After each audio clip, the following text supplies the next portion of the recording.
मुनि द्वय के चरणों में बार बार नमोस्तु नमोस्तु। महाराज जी, मेरा क्वेश्चन है, पंडित ज्ञानत राय जी ने एक बड़ी सुंदर पंक्तियां लिखी हैं और बहुत सारी पूजाएं लिखी हैं। मान महाविष रूप करहु नीच गति जगत में कोमल सुधा अनूप। और महाराज जी, इसी के साथ में एक संदर्भ में पर्वराज पर्यूषण पर्व इसी समय क्यों मनाते हैं और इतनी इतनी मतलब उत्कृष्टता से क्यों मनाते हैं?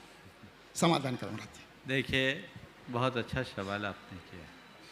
मान महाविष्णु, ये तो सबके अनुभव की बात। मान दुख की खान है, उन्होंने उसे महाविष निरूपित किया है। विष किसे कहते हैं? जो हमें मार दे। मैं कहता हूँ मान विष नहीं महाविष है, क्योंकि विष तन को मारता है, मान हमारी चेतना को मारता है, हमारी चेतना की हत्या करता है। इसलिए मान को महाविष कहने में क्या हानि। आपने जो सवाल किया है कि पर्यूषण पर्व इन्हीं दिनों क्यों मनाया जाता है और इतने उत्साह के साथ क्यों मनाया जाता है, हमारे यहाँ इस दशरक्षण पर्व की जो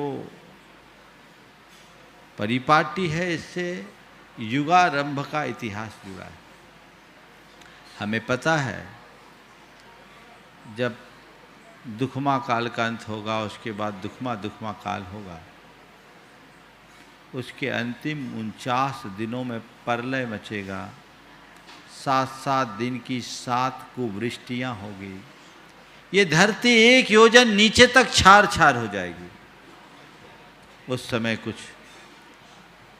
देव और विद्याधर कुछ लोगों को दया से प्रेरित होकर विजयार्थ की गुफाओं में छिपाएंगे। 72 जोड़े ओम और कुछ अतिरिक्त लोगों को ओम। और उसके बाद जब दूसरा दुखमा काल आएगा तो फिर 7-7 दिन तक की 7 सुवृष्टियाँ होगी, जिससे लहू लुहान धरती फिर से हरी भरी होगी, लोक में शांति होगी और गुफाओं से निकल करके लोग यहाँ अपना जीवन यापन प्रारंभ करेंगे। और फिर धीरे धीरे दुखमा के 21,000 और दुखमा काल के 20,000 बीत जाने तक मनुष्य जानवरों की तरह नग्न विचरण करेंगे और जानवरों जैसा आचरण करेंगे। अंतिम 1000 वर्षों में 14 कुलकरों का जन्म होगा, जो क्रमशः कर्म मूलक मानव सभ्यता के सूत्रधार बनेंगे। अंतिम कुलकर से प्रथम तीर्थंकर का जन्म होगा और फिर धर्म तीर्थ की प्रवृत्ति होगी। ये हमारा इतिहास है। तो जो 7 सुवृष्टियाँ हैं वो आषाढ़ बदी एकम से लेकर लगातार 49 दिन तक ओम भादो बदी चतुर्थी तक होगी। तो 49 दिन हो गए। अब 50वें दिन से सही अर्थ में नए युग का आरंभ हुआ। तो हमने युग के आरंभ को धर्म के साथ मनाने का ठान लिया और हमारा जीवन धर्म से जुड़ा। और हमने 10 दिन तक 10 लक्षण धर्म की आराधना की। इसलिए ये मूल हमारा 10 लक्षण पर्व है। व्रत तो साल में 3 बार आप कर लो, वो तपस्या है। पर्व एक ही बार है, जिसे हमारे यहाँ 10 लक्षण धर्म पर्व कहते हैं, व्रत करते हैं।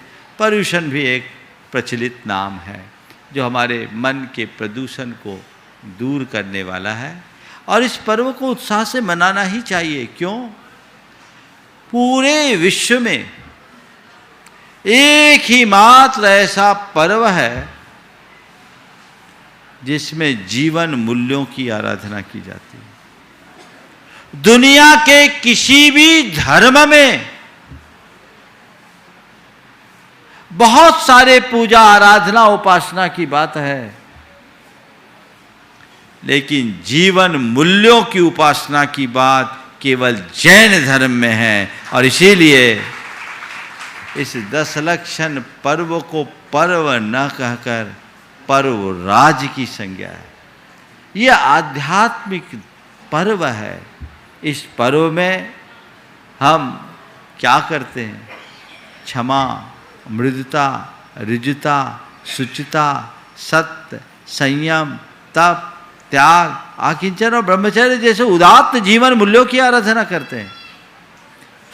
ये पर्व किसी तीर्थंकर की पूजा का पर्व नहीं, ये पर्व किसी अन्य आराध्य की पूजा का पर्व नहीं, ये पर्व इन गुणों की आराधना का है जिससे हम अपने जीवन का गुणात्मक परिवर्तन कर सकें।